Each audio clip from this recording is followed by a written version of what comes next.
শুধু তোমাকে বাংলার চলচ্চিত্রের কিংবদন্তি অভিনেতা সালমান শাহের মৃত্যু নিয়ে অবশেষে মুখ খুললেন জনপ্রিয় অভিনেত্রী শাবনূর।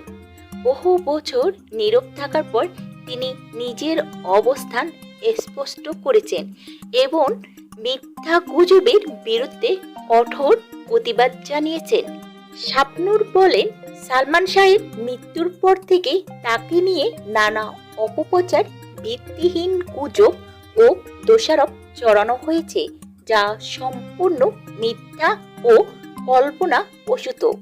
তিনি স্পষ্ট করে জানান, সালমান শাহের সাথে তার সম্পর্ক ছিল শুধু পেশাগত ও পারিবারিক সম্মানের ভিত্তিতে। সালমান তাকে ছোট বোনের মতনই দেখতেন, আর তিনিও সালমানকে বড় ভাইয়ের মতন শ্রদ্ধা করতেন। শাবনূর আরও বলেন, তিনিও চান সালমান শাহের মৃত্যুর সঠিক তদন্ত ও ন্যায় বিচার হোক।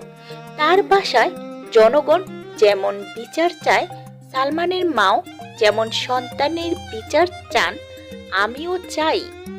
দোষী যেই হোক না কেন, তাকে যেন আইনের আওতায় এনে শাস্তি দেওয়া হোক।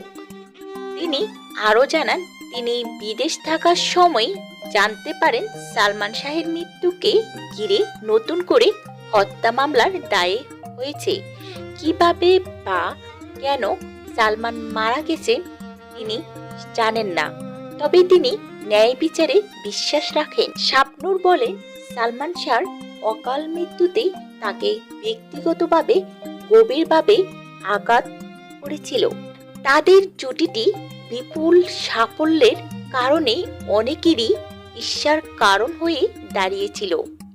অবশেষে তিনি আহ্বান জানান, ভিত্তিহীন গুজব বন্ধ হোক, সত্য প্রকাশ পাক, সালমানের মৃত্যু যেন সম্মানের সঙ্গে বিচার পায়।